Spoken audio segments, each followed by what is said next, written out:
the must-knows before you buy a business, whether you should buy an existing business or start your own business, it's all covered in today's video.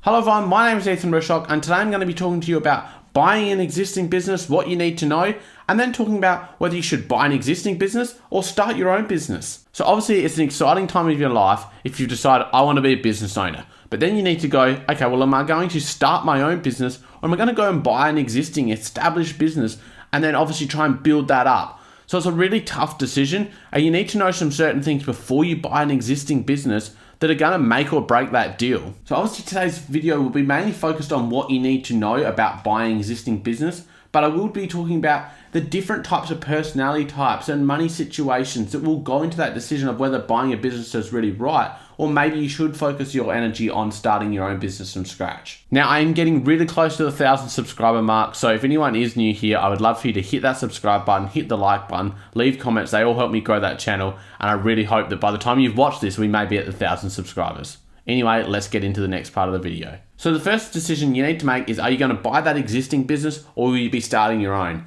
I think it comes down to a few main things, but I think the biggest one of these is going to be personality type and what you want out of the business. So a lot of this will come down to why you're doing it. Are you someone that's really motivated about growing your own thing and you're passionate about, you've got a really unique idea and you want to grow that and you want to show everyone that that idea is a good thing and it can be profitable and it can be successful? Are you someone that's really wanting to get out of working your job and you just want to be a business owner and you're maybe not as passionate about a particular idea? Or you've found an existing business that you're really passionate about, that you want to own that. And obviously that comes down to what opportunities are available. So someone that might be in a small town, there might not be a lot of existing opportunities as far as existing businesses that you can buy. Or you might have come up with a great idea that just doesn't exist and therefore you have to go down that path.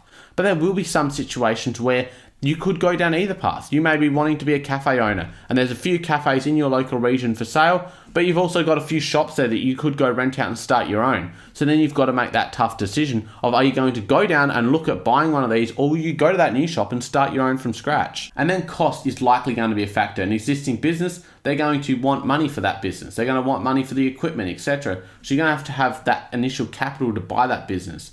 Now, starting your own business will also have costs, but you're not paying for goodwill because you're starting from scratch. So you may only be buying equipment and some other facilities, might be rent, or you might be buying a building, etc. So first I need to talk about is what are the must-knows when you're buying an existing business. I think the first thing that you need to clarify for yourself is, why are you going into business? Is it because you don't like working for someone and you just want to own a business? Or is it because you're passionate about an idea, you're passionate about being a business owner, and there's a particular type of industry or particular idea that you want to pursue? So if you're just trying to go into the business for money, you just want to generate money, you're wanting to get out of working a job for someone else, so then you will be looking at that existing business from a point of view of money. You need to look at that business. Is it value for money? If you're wanting to go into business for lifestyle choices or to pursue a particular idea, then maybe that money side might not be as important versus looking at finding a business that really suits what you're wanting to do.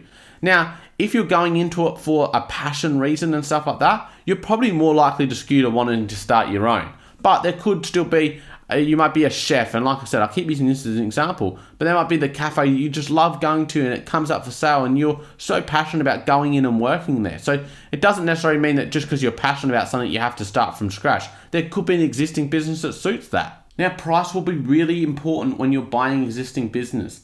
And so you need to understand, what are you actually paying for? So when a business goes up for sale, it'll likely have a sale price. So we might talk about here, we've got a business that's up for sale for $500,000. But we need to analyze, what is that actually made up of to determine, are we getting a good value for it? So we've got to look at things like goodwill, plant and equipment, whether we've got contracts in place, whether we've got existing obligations. We need to look at all of that combined to see whether that value is actually there. So some of the things you're going to look at here is, okay, well, if you're paying $500,000, what's the value of the equipment? And that could be, if you're talking, we'll keep using the cafe as an example. Has it got coffee machines? Has it got chairs and tables? Have we got a car that goes with it? It might be a delivery van. All these kind of things that are going to factor into, what are the value of those things? Because obviously if they exceed the business sale price, well, you're getting a good deal, because even if you sold all that equipment, then you're going to recoup that money. So that's the first part of it. The second part of it is likely to be stock, but but that will typically be valued at the price that they've paid for it. So that's normally pretty easy. Obviously, really make sure you do a stock take to make sure that you're not paying for 70 grand of stock if there's only 50 grand of stock there. I've seen that happen before. That is really key when you actually get to the process of buying that business. And then the third thing that normally will make up a price is the goodwill. And this is the tricky one. So goodwill is what the owners believe the business itself is worth. And typically in small businesses, people have worked at these things for a long time, have put a lot of blood, sweat and tears into it, and therefore they expect to recoup a good amount of value. But unfortunately, a lot of people do overvalue their business when they put it on the market. So it's something you need to consider as a buyer, is how much of what this price is, how much of that is goodwill. Now, goodwill can have multiple parts to it. It's going to be based on things like profit. So if the business is obviously extremely profitable, so it might be making a couple $100,000 a year, well then obviously you're happy to pay a higher price if you know that even if you were to put a manager in place, you're going to make that money. Other things might be the location. So if you have a really key location for a cafe and it's in prime spot, you can't go and start one 3 blocks over and get that same result. So you're paying a bit for that contract and that location. Something else that can factor in is what contracts are in place. So there are people that are obliged to buy from you. So if you've got a cafe, do some of the other local hotels or local offices, do they continuously buy to you? Do they have contracts in place where they must buy so much from you? So these are some of the things that are going to factor into the goodwill price. Goodwill can be very subjective, so it is one of those things that you need to analyze. But the key thing that I always say is analyze it based on what the business is doing now, not what you want to do it in the future, because that's your work. You want to be rewarded for your own work, not for, oh, I think this business has potential, so I'm willing to pay more for it. Because what the business is worth now is based on its current situation, not future situations after you've gone and put your extra hard work into it. Obviously, when you're buying a business, something else you need to consider is the competition. Are there other competitions that are close by that are going to affect that business? For instance, if a new cafe has popped up down the road recently, is that why they're trying to get out? Because a lot of the traffic has gone there. So you need to have a look at the area, see what other competitions are around and how long they've been there. And the final key thing I want to talk to you about when buying existing business is how much of this goodwill and how much of this business success is tied to the owners themselves. Are people only going there because they love the owners, or are they going there because they love the business? So it's hard to determine this, but it's going to go two-way of, is that goodwill side of it? Is that why people are going there? And two, when you're looking at the profit, is this business making 100 grand, but there's two husband and wife and they're working 50 hours a week, and really if you look at their wage, they're only bringing 50 grand a year, and you could earn more than that working for them, for instance. So you need to look at the profits and go, okay, well, if the owners are removed and we had to put someone in place to fill their position, is the business still profitable? Because if it's not, well, are you buying a business or are you really just buying a job? An existing business isn't necessarily going to be profitable if you've got to then work 100 hours a week in it. You'd be better off working 100 hours for someone else and getting more money for that. And the final thing with buying existing business is make sure you seek the proper accounting and legal advice. So you want to make sure that an accountant's looked over these figures so that you're not thinking, oh yeah, I'm going to make $10,000 a week, and they look and go, oh, hang on, look, it's probably only going to be $2,000 a week, for instance. So you want to make sure that they've analysed that for you. And then obviously if it is an industry where you think it's going to be higher risk, or just the actual business sale process, make sure you get proper legal advice to make sure you're not buying something and then the existing owners go open up next door and then they take all their customers with them. So you just want to make sure you're protected from those points of view. I do want to quickly touch on starting your own business. I won't go into full detail on this because I do want to cover this more in existing videos. But this could be a cheaper option. So you're not potentially going to be paying for that goodwill, but it's also likely to be the more challenging option because you're starting completely from scratch. So if you are starting a business from scratch, what's your plan to fund your lifestyle while the business is growing up before it becomes profitable? Because likely businesses aren't going to be profitable from day one. So how do you fund your rest of your lifestyle? Are you in a relationship where your partner's going to keep working an existing job? Or are you both going to this? And then you work out, okay, do we have the adequate savings behind us to cover our lifestyle costs while we're trying to grow this business to a point of profitability? It's probably going to be riskier to start your own business, but it may be more rewarding if you've got a passion and you really want to start that from scratch. So that's what I've done with my business. Rather than going and buying a fee base, I wanted to start from scratch and I wanted to earn every dollar I get. And that's been really rewarding to me, but that might not be suited to the person next to me.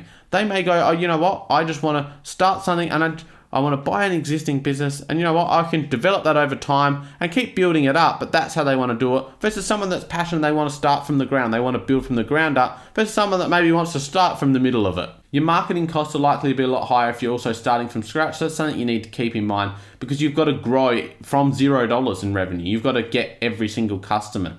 So make sure you include those kind of things when you're doing your plans and your cash flow analysis and your budgets. I think in summary, buying existing business versus starting your own, it's all going to come down to the type of person you are and money. Unfortunately, they're the two things that it's going to be. Is that, are you someone that's passionate about being a business owner, but you don't care what it is? Or are you about someone that's real passionate about a particular thing and you want to see yourself grow that from the ground up? It doesn't mean either option is better or that one's more suited. You just need to pick what is going to be best suited to you. So in summary of whether you're going to buy an existing business or start your own, I think a lot of it is going to come down to personality. So are you passionate about just being a business owner, but you're not fussed where it is? Well, then you might want to just buy an existing business. Or are you passionate about a particular thing and you want to grow that from the ground up? Then you're probably better to follow that. It doesn't mean either of these options are better, but you need to pick which one is best suited to you. And then the other thing that's going to play into it is money. Is that, do you have the money to buy an existing business? Or if you're starting your own, do you have the money to support your lifestyle? So each of these things are going to come with cost,